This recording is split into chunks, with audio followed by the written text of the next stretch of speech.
Monsieur Blanchard. Madame la Présidente, mes chers collègues, comme annuellement en séance du Conseil régional est étudié le bilan de l'exploitation du réseau régional SNCF. Compte tenu de différents éléments de contestation, notre collectivité souhaite approuver son propre bilan.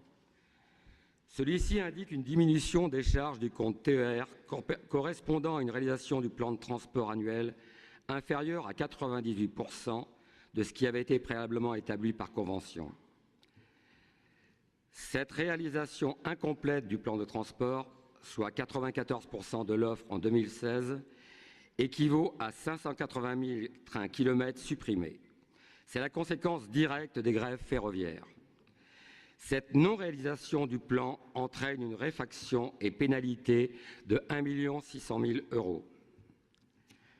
La SNCF se voit également pénalisée à hauteur de 23 000 € sous forme de contribution régionale diminuée pour l'irrespect de ses obligations en termes de délai de transmission de documents, des plans de transport et de l'information en cas de grève. Durant cette année 2017, nous avons fait le constat de nombreux épisodes de grève ferroviaire dans la région. En tant qu'usagers, et souvent d'ailleurs d'usagers au quotidien, les Ligériens perçoivent bien l'impact immédiat d'une grève de train. Ils ne se doutent pas du deuxième effet, les grèves entraînant la suppression de trains, lequel entraîne des pénalités financières fragilisant le service public. De même, ne voit-il pas forcément le troisième effet, le déclenchement occasionnel des mouvements sociaux qui, aussi légitimes soient-ils, arrivent parfois lors de pics de pollution, comme nous l'avons vu en janvier dernier. Ce facteur devrait être mieux pris en compte par les organisations syndicales prétendant servir la qualité du service public, mais qui pénalisent en sanctionnant doublement les usagers, en les empêchant de se déplacer et en surexposant leur santé, par exemple aux particules fines, par l'usage accru de l'automobile naturellement constaté en cas de diminution du trafic ferroviaire. Cette récurrence des grèves n'étant pas neutre, la reversion globale de la SNCF à la région atteindra environ 2 600 000 €. La grève est un droit, mais il n'est pas sans coût, ni pour celui qui le pratique, ni pour celui qui en pâtit. Près de 3 millions d'euros sont donc rendus à la collectivité parce que le service public n'a pas fait œuvre de service public. Mais c'est caractérisé cette année par des manquements plus préoccupants encore que l'année précédente, et ce n'est pas fini. En effet, le différend entre la SNCF et la collectivité concerne de même la qualité du service. On le retrouve à propos du bonus-malus qualité. Pour 2016 et la deuxième année consécutive, la SNCF se voit appliquer un malus pour ne pas avoir atteint ses objectifs de ponctualité, accueil, propreté, confort et état des équipements relativement à son réseau TER. 8 critères qualitatifs sur 13 seulement ont été atteints. L'information à bord des trains et dans les gares, l'accueil dans les gares, le fonctionnement des toilettes, des équipements, l'information, le confort et la propreté dans les gares. L'objectif de ponctualité fixé à 95,1% n'est pas atteint. Il est à 94,6%. Le malus induit environ 2 780 €, correspondra à une baisse de contribution régionale. Régulièrement, en cette Assemblée, le Front national rappelle son souci que notre réseau ferroviaire régional assure une bonne qualité de service. En juin dernier, je résumais notre position dans une formule qui renvoie en fait aux fondamentaux d'un service public de transport. La triple exigence de sûreté, de qualité et de ponctualité. Sur l'exigence de la sûreté, vous connaissez d'ailleurs l'amendement 2 fois déposé à ce jour par notre groupe pour une police régionale des transports. Demande régulièrement faite par des usagers, mais que notre majorité régionale ne prend pas en compte, ni bien sûr les oppositions de gauche. Avec mes collègues élus du Front national, je ne retire rien de ces objectifs de sûreté, qualité et ponctualité, d'autant plus à la vue des 5 critères manquants à une bonne évaluation du réseau TER. Pour se faire une idée, les 8 critères atteints sur 13 possibles, ramenés à une note scolaire, nous feraient un 12 sur 20, soit une copie passable. Plus sérieusement, il faut plus que jamais la mise en place d'outils de contrôle concernant la ponctualité, les coûts de service et la qualité du service ferroviaire régional. Est également proposée l'approbation d'un règlement d'intervention de gratuité pour les forces de l'ordre dans le cadre de leur déplacement domicile-travail. Il convient bien sûr de l'accepter. Le FN appelle à l'unanimité, que l'unanimité se fasse en faveur de cette mesure. Plus généralement, notre groupe sait gré à la majorité de l'attention qu'elle porte à ce que la SNCF soit à la hauteur de sa mission de service public. Nous savions l'ancienne majorité de gauche plus passive à ce niveau, accordant tous ses caprices au réseau pour ne pas froisser le monde syndical et surtout ses alliés communistes. L'ancienne majorité s'était d'ailleurs assurée que rien ne change en mettant un élu du Parti communiste français, Gilles Bontemps, à la vice-présidence au transport du Conseil régional. Depuis 2 ans, cela est heureusement du passé. D'abord parce que 97% des électeurs de notre région n'ont pas fait confiance à la liste communiste lors des élections. Mais surtout parce que notre majorité, aussi imparfaite soit-elle, a su désidéologiser la commission transport et la faire sortir de ses présupposés idéologiques et de son attentisme vis-à-vis d'un syndicalisme doctrinaire qui prenait jusque-là les usagers du réseau en otage. Continuons maintenant à desserrer l'étreinte qui pèse sur les Ligériens du quotidien, ceux du pays réel, et offrons d'ici l'an prochain un service public plus compétent encore. Je veux pouvoir dire, depuis ce siège en octobre 2018, que cette fois, l'intégralité des 13 critères de qualité du réseau TER sont pleinement atteints, ce qui sera une bonne chose. Madame la Présidente, mes chers collègues, merci de votre attention.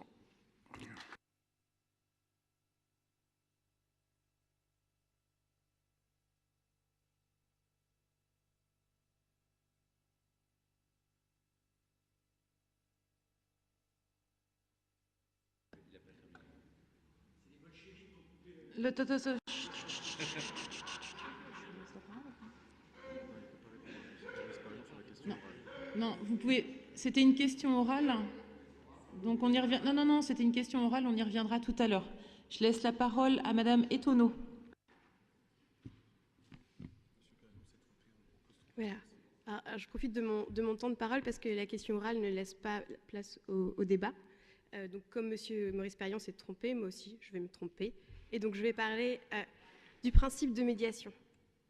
Le principe de médiation, c'est de s'asseoir autour d'une table avec toutes les parties prenantes et d'étudier toutes les possibilités.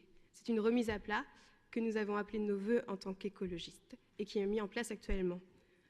Alors, refuser de discuter, faire la politique de la chaise vide, refuser d'échanger, ce n'est pas une politique d'apaisement qui est voulue notamment au sein de cet hémicycle. Et je rappellerai juste qu'il s'agit d'une consultation et non d'un référendum. Madame la Présidente, chers collègues, hier, je n'ai pas pris le temps de vous féliciter pour votre élection, donc je vous adresse mes salutations républicaines. Puis, si vous l'acceptez, je vous propose un petit voyage. Alors pour cela, il faut traverser l'Atlantique par téléportation, pour notre bilan carbone, bien sûr. Donc nous arrivons dans la ville de Medellín, en Colombie, dont la population équivaut à peu près à celle des Pays de la Loire. Alors nous commençons par nous détendre en dégustant une bonne empeñada, puis nous commençons la visite de la ville. Je vous propose de vous déplacer uniquement à pied et en transport en commun. Direction le premier téléphérique pour découvrir une vue impressionnante de la ville. Nous poursuivons notre visite à pied dans les quartiers nord, puis nous testons le premier tramway sur pneus. Le voyage se poursuit quelques jours, mais moi je vais m'arrêter à cette première journée pour la description. Alors pourquoi vous parler de Medellín ? En premier lieu, pour rendre hommage à ce pays qui est à l'honneur cette année. Nous célébrons en effet l'année France-Colombie. En second lieu, parce que cette ville a mené sa propre révolution en associant transport et innovation territoriale. Autrefois, Medellín était décrite comme la ville la plus dangereuse du monde. Elle est aujourd'hui l'une des métropoles les plus dynamiques d'Amérique latine. Comment est-elle sortie de cette spirale de la violence, notamment dans les quartiers les plus pauvres? Elle a tout misé sur le transport et l'innovation territoriale. Elle a développé ses lignes de téléphérique et des centaines de mètres d'escaliers mécaniques qui desservent des quartiers autrefois sous la coupe de cartels de drogue. Aujourd'hui, elle poursuit sa lancée, et notamment en matière de lutte contre la pollution, où elle saura aussi, j'imagine, faire preuve d'innovation et de créativité. Alors voilà, si je vous ai offert cette balade urbaine, c'est que nous devons savoir mettre un pas de côté, voir comment l'enjeu de la mobilité face à une situation donnée peut façonner des choses, bien au-delà des défis à relever, permettre de se réinventer en répondant aux enjeux de transition écologique et énergétique et de réduction des inégalités du territoire. Les Pays de la Loire disposent d'atouts et de faiblesses différentes de Medellín, mais s'ils ont réussi à réduire les fractures en améliorant la mobilité, pourquoi pas nous?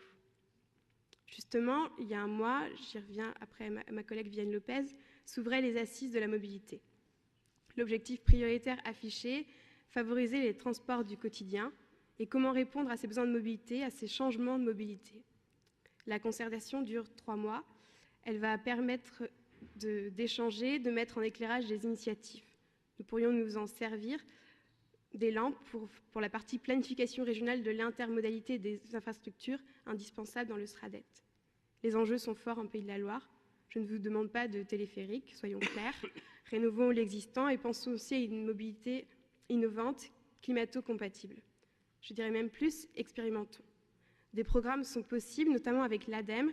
Je l'ai déjà dit dans cet hémicycle, et je vais prendre pour ça l'exemple d'Oramob dans la région Auvergne-Rhône-Alpes. Les projets, ils devront porter sur... Alors, ça s'appelle un projet. Ils demandent au territoire d'expérimenter, d'innover, d'inventer une nouvelle solution qui pourront être développées en lien direct avec l'optimisation des offres de transport, en favorisant l'intégration d'énergies nouvelles, si besoin, afin d'améliorer la qualité de service et d'atténuer les impacts sur l'environnement. C'est des territoires spécifiques qui ont une faible densité, qui ont différents obstacles, notamment liés à la localisation, et qui nécessitent des solutions novatrices pour favoriser la mobilité durable des populations qui y résident. Enfin, pour continuer sur la dynamique qu'il va avoir avec le SRADET, en Pays de la Loire, 2018 sera une année du vélo, avec le départ du Tour de France. J'espère aussi qu'elle sera l'occasion de développer des actions plus structurantes pour développer le vélo comme mode de transport. Voilà, le SRADET, il va nous permettre d'avoir cette approche transversale qui est déjà initiée, qui sera portée par Maurice Perrion en lien avec les différents présidents des commissions. Soyons innovants. Sur les rapports de CDM, sur le rapport 104, je relèverai que quelques points. On a un bilan d'exploitation qui confirme votre volonté d'exigence d'un niveau de qualité renforcé dans la prochaine convention avec la SNCF. C'est un véritable enjeu où les voyageurs occasionnels, voilà, on a bien compris, ils feront l'objet d'un traitement particulier dans la prochaine refonte tarifaire, une refonte tarifaire que nous attendons pour 2018.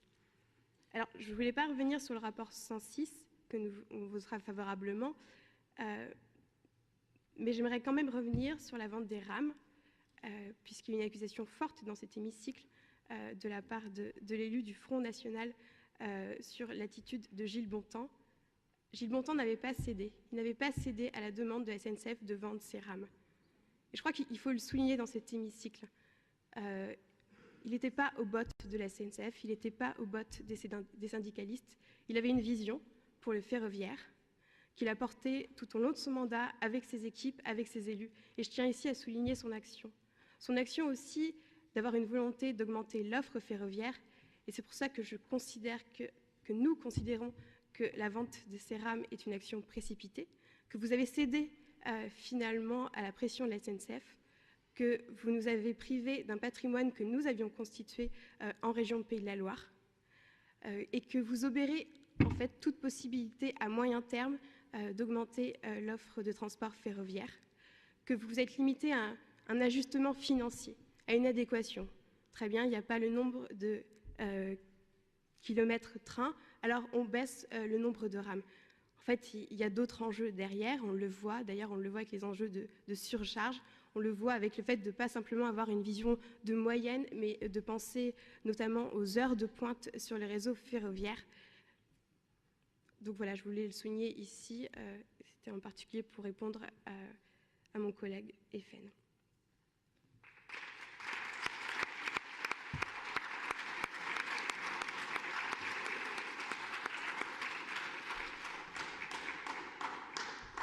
Alors on l'a vu, la mesure tarifaire sera poursuivie au second semestre 2018. Votre seule mesure tarifaire aujourd'hui est celle sur la gratuité des forces de l'ordre. Alors je ne voudrais pas revenir sur les détails de notre opposition qu'on a déjà mis au mois de mars. Ce que je vois, c'est que finalement on n'a pas eu beaucoup d'éléments supplémentaires. Si, on sait combien ça va coûter au Conseil régional des Pays de la Loire, parce que là-dessus nous sommes d'accord, la gratuité a un coût. Mais finalement, on ne sait pas comment vous allez évaluer cette mesure. Vous n'avez pas fait un état de lieu de la situation actuelle sur les enjeux de sécurité. Et on sera très attentif. On sera très attentif parce que le débat, en signant la convention avant de présenter le rapport en session, c'est votre choix de communication d'ailleurs. Nous, on sera exigeants sur l'après. On vous demandera des résultats sur cette mesure qui est mise en place de fait. Alors je conclurai sur le transfert de la loi NOTRe, où je note avec intérêt l'étude sur la mobilité régionale qui va renforcer la prise en main de cette compétence, qui va, j'espère, permettre de développer une vision plus stratégique, encore plus globale, et qui nous permettra surtout de sortir de la politique des transports en silo dont nous sommes tous héritiers. Je vous remercie.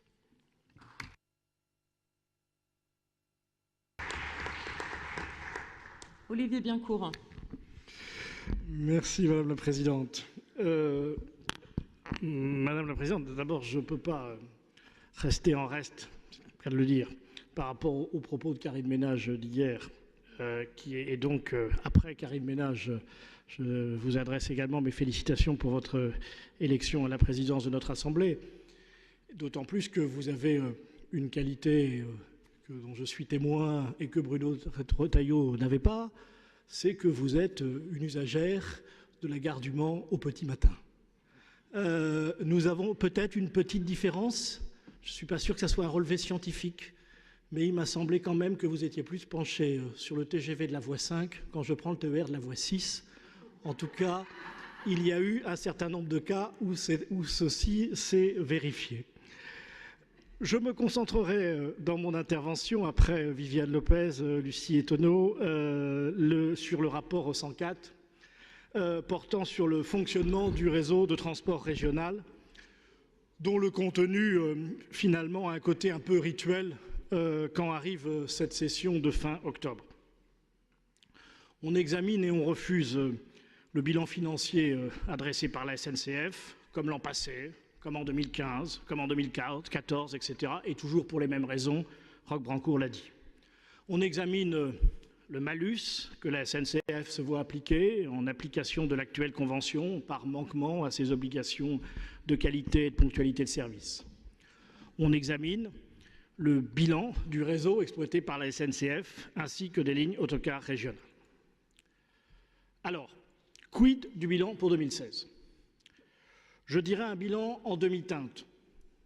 Roch Brancourt a rappelé l'essentiel. Les abonnés sont plus nombreux, mais les voyageurs occasionnels sont moins présents. Le trafic global est stable entre 2016 et 2015, mais les recettes baissent légèrement de 2%. Et cette stabilité globale ne parvient pas à masquer une hausse qui est tirée par la fréquentation sur certaines lignes, d'autres étant nettement plus fragiles. Ce bilan est donc, comme tous les ans à la même époque, une photo de l'année écoulée. Mais il est important de bénéficier à la fois de la photo et d'une feuille de route de ce qui nous importe. Face à ce bilan, ce qui est finalement plus important, c'est de se dire qu'est-ce que la région propose pour dynamiser la fréquentation, pour que l'an prochain, à la même époque, avec les mêmes, dans la même salle, quand on examinera le bilan 2016, on ait un bilan meilleur. Je voudrais vous montrer deux billets de train. C'est un billet Le Mans-Nantes en TER. Il coûte 30,20 €. je voulais vous montrer un billet Le Mans-Nantes en TGV. Il coûte 34 €. La différence, faisons le calcul, 3,80 €. 3,80 € d'écart, c'est à la fois peu, mais c'est un enjeu important. C'est un enjeu important, du moins si on veut inciter les usagers à préférer le TER. Et donc là, il faut que l'on soit vigilant, absolument vigilant sur la qualité de service. Et là, Roch Brancourt nous trouvera toujours à ses côtés sur cette exigence. Parce que pour 34 € dans le TGV, ma place assise est garantie. À 3,80 € de moins, à 30,20 €, elle ne l'est pas. Oh, sur le Mans-Nantes, on n'est jamais debout sur tout le trajet. Mais entre Nantes et Ancenis, si je pars de Nantes, ça nous est arrivé lundi dernier avec Dominique Amillard à l'issue des commissions sectorielles, je voyage debout jusqu'à Ancenis. Et dans l'autre sens, c'est entre Le Mans et Sablé qu'il y a du monde. 3,80 € d'écart à qualité de service qui ne sont pas comparables. L'usager, il va choisir quoi? Je pourrais prendre d'autres exemples. Les usagers s'expriment. Ils le font. Ils le font de plus en plus, en public, sur les réseaux sociaux. La SNCF, d'ailleurs, les incite avec leur formidable compte Twitter TER Pays de la Loire, ou via des associations d'usagers. C'est la qualité perçue, d'ailleurs, dont parlait tout à l'heure Roch Brancourt, qui s'exprime de cette manière-là. Nantes-La Roche, en octobre dernier, il disait être entassés, les usagers. Angers-Cholet, le vécu des usagers, c'est la suppression des trains à répétition au cours du mois de septembre dernier. Donc face à ce bilan, face à ce quotidien des usagers, on attend des initiatives, une ambition ferroviaire et même une politique de mobilité cohérente. Rendre le réseau plus attractif, disait tout à l'heure Roch Brancourt, on est d'accord, le moment est venu de prendre des initiatives. Initiatives qui doivent être tous azimuts, pour que le transport régional soit, autorisez-moi de le dire comme ça, toujours plus sexy. Initiative sur le Wi-Fi à bord, initiative sur les vélos à bord, Lucie en a parlé, initiative sur une chaîne d'intermodalité, le bon moyen de transport, au bon moment, au bon endroit. C'est le pari de la mobilité dont parlait Viviane Lopez tout à l'heure. C'est éviter l'empilement des réseaux dont parlait Roch Brancourt tout à l'heure. Peut-être aura-t-on des éléments lors de la session budgétaire de décembre, puisque la future convention SNCF y sera enfin à l'ordre du jour. Pour l'instant, on ne les a pas encore véritablement. Et si on regarde les sujets de la future convention qui sont déjà venus en débat dans cet hémicycle et qui y sont venus, je précise, à votre initiative, l'initiative de votre majorité, Madame la Présidente, ils sont finalement assez peu nombreux. On se souvient que nous en avons eu un sur l'ouverture à la concurrence et sur l'expérimentation, préparation, peu importe le terme, de cette ouverture à la concurrence. Je reviens dessus pour vous offrir à vous, Madame la Présidente, l'occasion de vous exprimer sur le sujet. Toutes les régions, de gauche comme de droite, qui se préparent actuellement à cette échéance, le font avec l'objectif affiché de faire gagner des parts de marché au rail. Mais cette ouverture, ça doit être un moyen mobilisé, s'il est nécessaire, au service d'une politique ferroviaire, au service d'une politique de mobilité. Ce ne peut être l'alpha et l'oméga d'une politique de transport. D'autant plus que le Premier ministre, Édouard Philippe, vient de confier, vous l'avez vu comme moi, à Jean-Cyril Spinetta, une mission sur la refondation du modèle ferroviaire. Le contour de la mission contient le fret. Et la lettre de mission précise que le secteur du fret, qui, j'ajoute, a été ouvert à la concurrence, que le secteur du fret a perdu un tiers de trafic en 15 ans. Fin de citation. Les conditions d'une éventuelle ouverture à la concurrence sont donc essentielles si on veut que les effets produits demain pour le TER, ça soit un tiers de plus et non pas un tiers de moins. Lors de notre session de juin, à ce sujet, votre prédécesseur avait rencontré le syndicat CGT Cheminots, n'en déplaise à notre collègue Blanchard, organisation syndicale qui avait formulé la demande qu'un débat public contradictoire soit le moment venu organisé autour de cette convention. J'avais moi-même, en fin de session, au nom du groupe socialiste, écologique, radical et républicain, relayé cette demande. Je la rappelle aujourd'hui parce que c'est à vous, maintenant, Madame la Présidente, qu'il convient d'y apporter une réponse. Je viens à l'autre aspect du rapport 104 et à la mesure sur la gratuité dans les transports pour les policiers armés. J'avoue que j'ai hésité. Je vais quand même évoquer ce point, mais en me demandant si c'est véritablement utile, puisque vous avez, Madame la Présidente, vous-même tweeté à 8h58 ce matin sur la signature de cette convention. Donc ça y est, elle est signée. Les photos sont visibles du monde entier avant la délibération de notre Assemblée. C'est votre deuxième jour de présidence. On ne doit donc pas surjouer notre réaction, mais ça interroge quand même sur la méthode. J'en dis quand même un mot. Nous étions des millions, entre République et nation, protestants et catholiques, musulmans, juifs et laïcs, sous le regard bienveillant de quelques milliers de flics, solidaires de ceux de Charlie. Si je commence cette seconde partie de mon intervention par cette citation, vous l'aurez reconnu, du chanteur Renaud, parole de sa chanson « J'ai embrassé un flic », c'est parce que sans les événements dramatiques de décembre 2015 et ceux qui malheureusement est suivi, nous n'aurions pas, pour la deuxième fois dans cet hémicycle, ce débat sur cette mesure tarifaire particulière, la gratuité dans le TER pour les trajets domicile-travail des forces de l'ordre armées. Les fonctionnaires actifs de la police nationale sont en effet autorisés à porter leur arme individuelle en dehors de leur service depuis l'arrêté ministériel du 4 janvier 2016, arrêté repris, complété, modifié en juillet 2016, puis au mois de mars de cette année. Cette délibération est fait d'ailleurs suite à une demande formulée auprès des différentes régions de France par des organisations syndicales de policiers, et nous y répondons ce jour après d'autres régions. Je salue d'ailleurs au nom de notre groupe les représentants de ces organisations syndicales. Cette délibération, elle est présentée au sein du rapport 104 presque comme une mesure tarifaire comme les autres. Elle n'en est pas une en réalité. Lors du premier débat, en mars dernier, il nous avait été dit par Alain Huneau que 449 policiers et militaires voyageaient quotidiennement sur le réseau, 105 policiers et militaires étaient abonnés de notre réseau TER, un seul utilisant le dispositif 1 € par jour.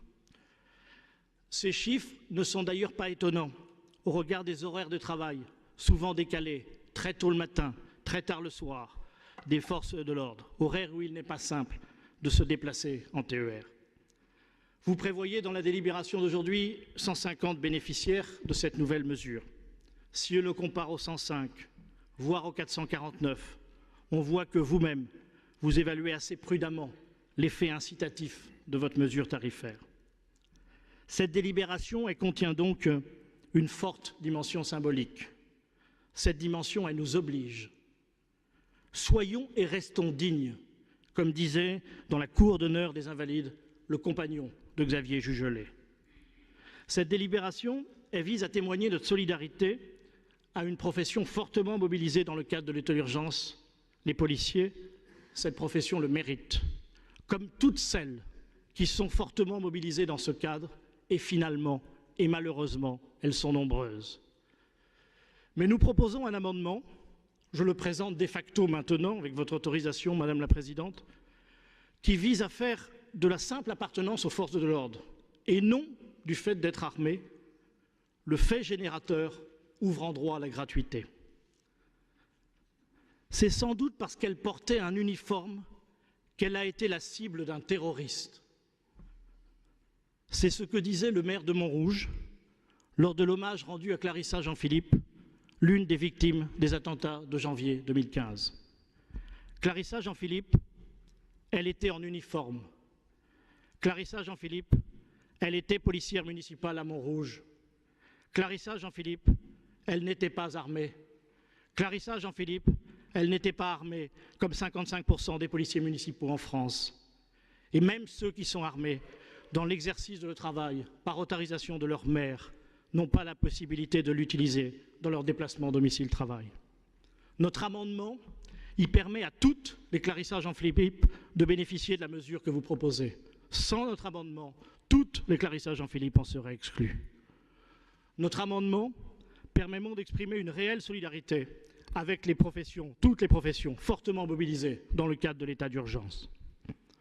Nous ajoutons d'ailleurs aussi dans la liste des bénéficiaires les pompiers, Notre souhait ici, en plus, est de rester fidèle aux engagements pris devant cette Assemblée en mars 2007. Le compte-rendu en fait foi par Alain Huneau. Notre amendement à votre proposition permettrait que la liste des bénéficiaires en région Pays de la Loire soit au final la même qu'en région PACA. La même qu'en région PACA, qui a déjà adopté avant nous une telle mesure. Avouez que vous proposez qu'on le fasse ici, en Pays de la Loire. Ce qu'a fait votre collègue Estrosi en PACA n'est pas une proposition de gauchistes décérébrés et laxistes. Bien sûr, je ne suis pas naïf. Et quand je prononce ces mots, je sais quel sort la commission transport a réservé hier à notre amendement. Mais pour m'inspirer de ce que me disent mes étudiants, qui me disent ce qui se passe en soirée reste en soirée, je dirais que ce qui se passe en commission reste en commission, et je n'exposerai donc pas les motifs de refus qui ont été évoqués hier, d'autant plus qu'à notre sens, je ne suis pas sûr qu'ils puissent être répétés dans une séance publique comme celle de ce matin. Alors, puisque d'une part, la nuit porte conseil, et que d'autre part, vous disiez hier, Madame la Présidente, fort justement, juste après votre élection, que, je cite, sur bien des sujets, sur bien des dossiers, nous devons présenter le front le plus large possible. Fin de citation. Notre amendement, Madame, permet sur ce sujet, sérieux et sensible, ce front large. Et redisons, puisqu'on l'a dit en mars, que cette délibération, même amendée par nous, n'épuise pas la question de la sécurité dans les TER. Elle en est au mieux qu'un des aspects. L'autre est celui de la présence humaine à bord des trains. La convention avec la SNCF au mois de décembre devra dire, par exemple, comment on se positionne sur la question des contrôleurs dans les TER.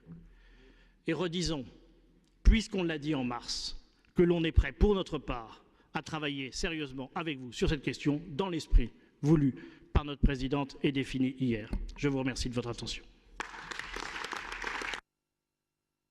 Merci. Je vais laisser la parole au président de commission pour répondre avant de passer au vote des amendements et des rapports. Merci Madame la Présidente. Je suis très heureux de voir que ces questions ont soulevé beaucoup d'interventions. Je vais essayer d'apporter des compléments de réponse sur les différents points qui ont été soulevés. Viviane Lopez a commencé à évoquer la question des assises et des initiatives qui ont été prises par le gouvernement en matière de transport. Ce que je peux vous dire, c'est que, alors, concernant les assises de la mobilité, la région n'a pas la maîtrise d'ouvrage, si je puis dire, maîtrise d'œuvre de ces assises, et donc nous serons attentifs à ce que nous proposera la préfète de région.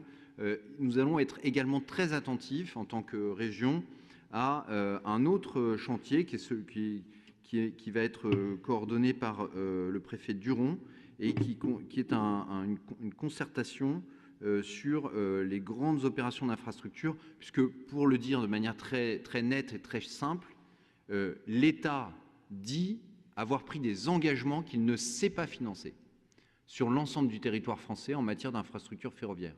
Ces engagements, lesquels sont-ils? Ce sont ceux qui figurent dans les CPER des différentes régions. Et donc, cette mission menée par le préfet Duron doit aboutir à un projet de loi de programmation d'infrastructure au premier semestre de l'année prochaine. Et nous serons très attentifs, très vigilants à ce que les projets qui figurent dans nos CPER soient inscrits dans ce projet de loi de programmation. Ça va être tout le sens de l'engagement que nous allons avoir pour suivre ces chantiers. Vous avez aussi évoqué l'importance de la relation aux usagers. Olivier Biencourt l'a également soulevé. Je crois que nous avons prouvé notre volonté d'innover pour être le plus proche possible de la perception et du ressenti et des attentes des usagers. Je vous rappelle que, avant la mise en œuvre du cadencement, nous avons quand même mis en place un simulateur d'horaire plusieurs mois avant l'entrée en vigueur pour justement permettre aux usagers de s'informer à l'avance sur ces évolutions. Et les usagers avaient la possibilité, dans ce simulateur, de faire remonter leurs commentaires, leurs remarques, etc. J'ai eu l'occasion de vous faire un bilan de ces remontées et nous avons prouvé notre volonté d'innover. Nous la prouvons aussi avec le lancement de cette application qui aura lieu début 2018 pour permettre aux usagers de signaler les dysfonctionnements. Et puis, vous le savez, nous avons clairement affirmé notre volonté Alain Huneau en son temps et moi-même, de continuer à tenir des comités de ligne qui sont le lieu dans lequel tous les usagers, les acteurs, les partenaires du transport public régional se retrouvent pour échanger, ainsi que la SNCF. Donc c'est quelque chose que nous poursuivrons et que nous essayons d'améliorer. Nous mettons notamment désormais en ligne les comptes rendus plus rapidement qu'avant, avec l'exhaustivité des informations qui sont échangées dans ces comités de ligne. Je me tourne vers mon collègue M. Blanchard, qui a évoqué 2 points. Celui de la qualité, d'abord. Et moi, ce que je peux vous dire, c'est que nous ne sommes pas satisfaits aujourd'hui de la qualité de service en matière de TER. Mais si nous ne sommes pas satisfaits de la qualité de service, ce n'est pas seulement parce que nous avons des remontées d'usagers et que nous constatons qu'il y a des trains supprimés, des trains en retard, etc. C'est une évidence. Mais c'est aussi parce que les chiffres sur la qualité sont faux. Pourquoi ils sont faux? Ce n'est pas une mauvaise manœuvre de la part de SNCF qui trafiquerait les chiffres. Ce n'est pas de ça que je veux parler. Ce que je veux vous dire, c'est que les chiffres dont on parle, vous avez évoqué 94%, ils ne concernent que les trains qui sont en retard, mais que les trains qui circulent. Or, aujourd'hui, la réalité de la non-conformité du service qui est assuré aux usagers, elle est inférieure à ce chiffre. Donc moi, ce que j'ai dit à la SNCF, ce que j'ai partagé récemment avec le Césaire, avec vous, mes collègues en commission, c'est que je crois que nous devons assumer de définir des objectifs de qualité qui peuvent être inférieurs à ces 94%, mais qui reflètent déjà une réalité, puisque l'enjeu pour nous, c'est pas simplement de constater qu'il y a de la non-qualité, c'est aussi de mettre en œuvre les mesures, et je réponds par là à la remarque d'Olivier Biencourt, mais il sait très bien que nous sommes alignés là-dessus. L'enjeu pour nous, c'est de mettre en œuvre des actions et des politiques qui permettent d'améliorer, de progresser. Voilà. Donc la première chose que nous ferons avec la nouvelle convention, c'est de définir d'abord un indicateur de la qualité telle qu'elle est réellement et qui intégrera les trains supprimés et pas simplement les trains qui circulent mais qui sont en retard. Et ensuite, on définira des objectifs, on négociera des objectifs qui permettent d'améliorer cet état de fait.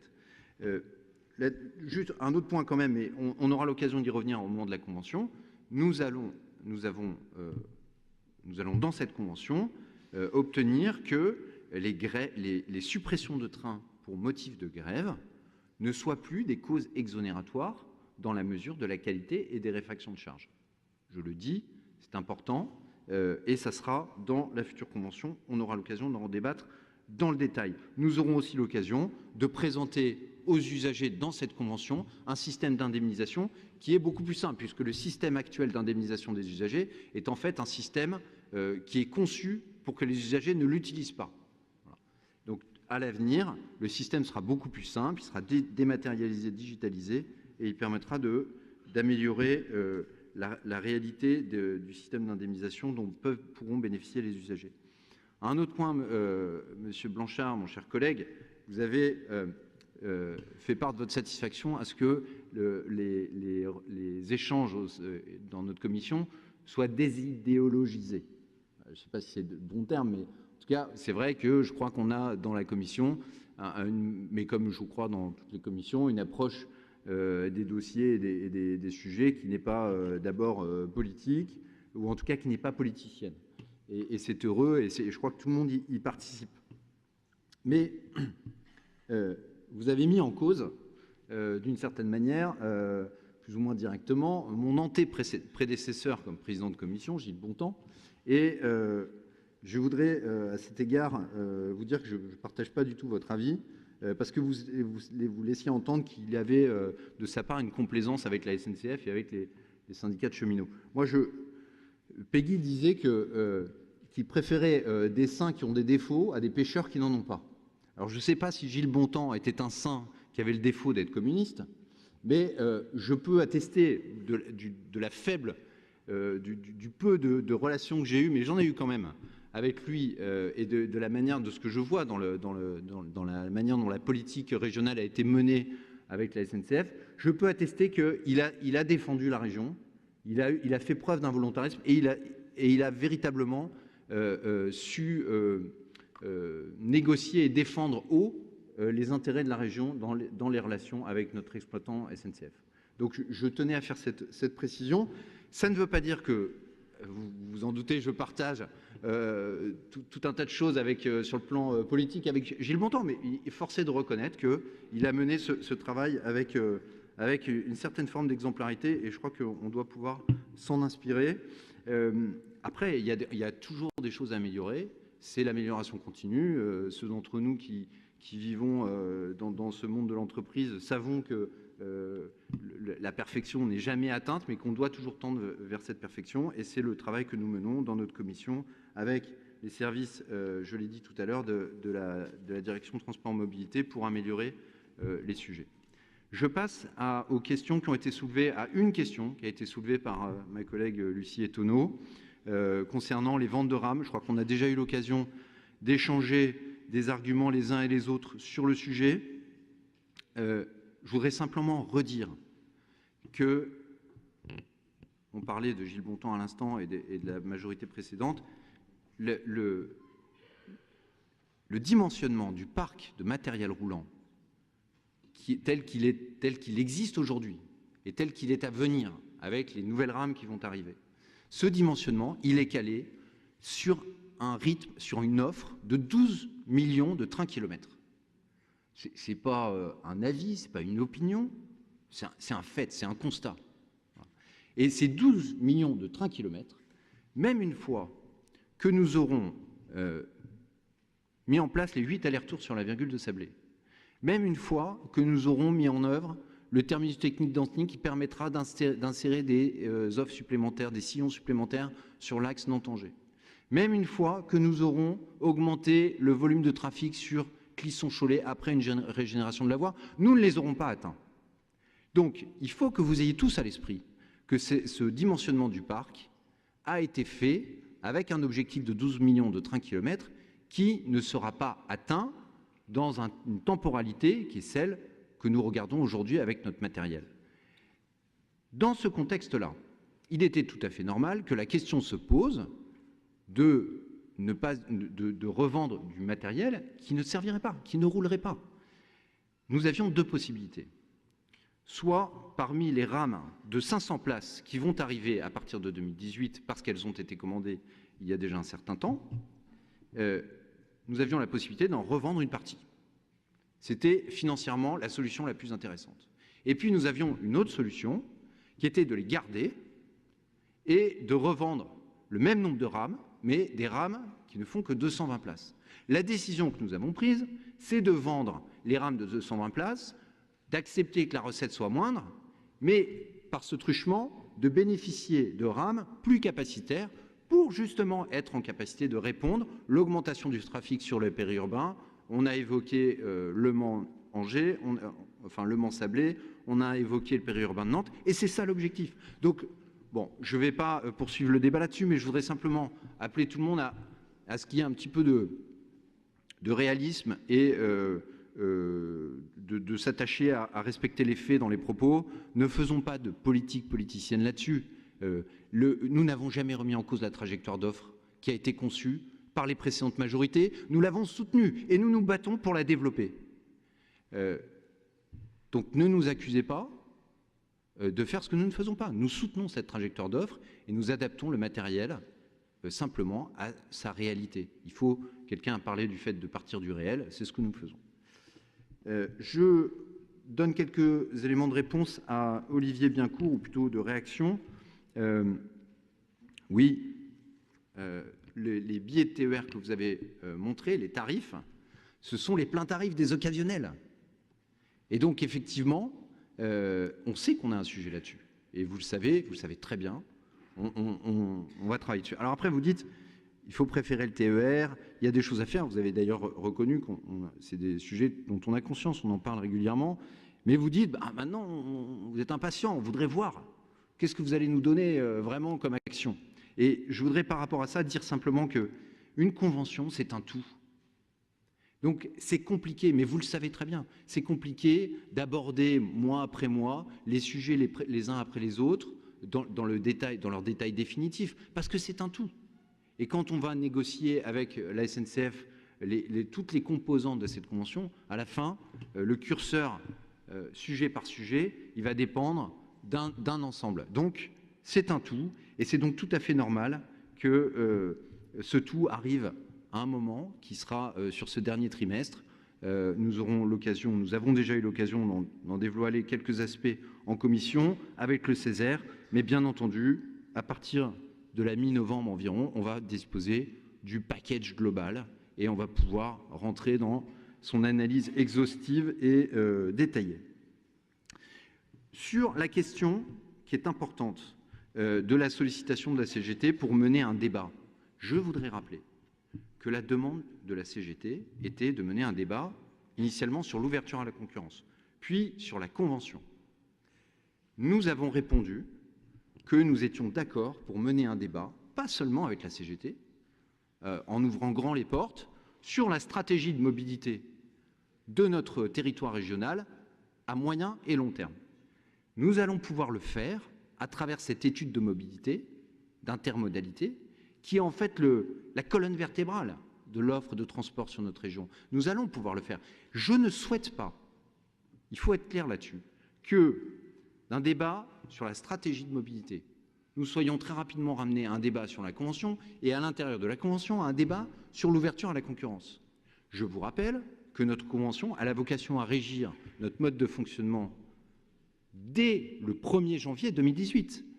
Dans cette Convention, il y a un article qui prévoit que lorsque les conditions seront réunies dans le cadre réglementaire national, nous pourrons ouvrir à la concurrence avant la fin de la Convention une portion seulement du système ferroviaire régional.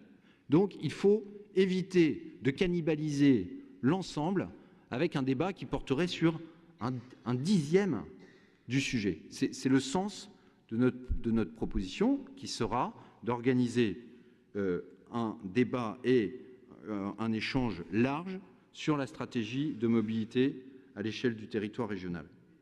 Un dernier mot, pardon. Je crois que vous avez eu tout le temps nécessaire pour développer votre raisonnement. Et un dernier mot pour dire simplement par rapport aux propos de M. Nicot sur Notre-Dame-des-Landes. Bon, le vœu va être examiné et nous vous donnerons la proposition. Mais je voudrais d'abord remarquer que lorsque le Conseil régional avait lancé une pétition pour l'évacuation de la ZAD, vous y étiez clairement opposé. Ah, M. Nicot. Bon, je m'adresse à ses collègues. Vous y étiez opposé. Vous disiez même dans votre communiqué que vous contestiez le principe d'une évacuation brutale de la ZAD, qui n'était pas qu'une zone d'insécurité de trafic, mais aussi le cadre de vie de familles d'agriculteurs depuis plusieurs générations, en voie d'être spoliés de leurs terres. Et de la spoliation, vous êtes soudainement maintenant passé à l'évacuation, c'est une remarque. Et puis, dans votre vœu, vous évoquez la nécessité pour la région de se coordonner avec les préfectures pour l'évacuation. Je rappelle qu'en matière régalienne, il ne s'agit pas d'une compétence de la région, donc il n'y a pas de coordination à imaginer en la matière. Je crois que j'en ai terminé, Madame la Présidente, sur mes réponses. Et je vous remercie. Merci, Monsieur le Président, pour vos réponses très précises.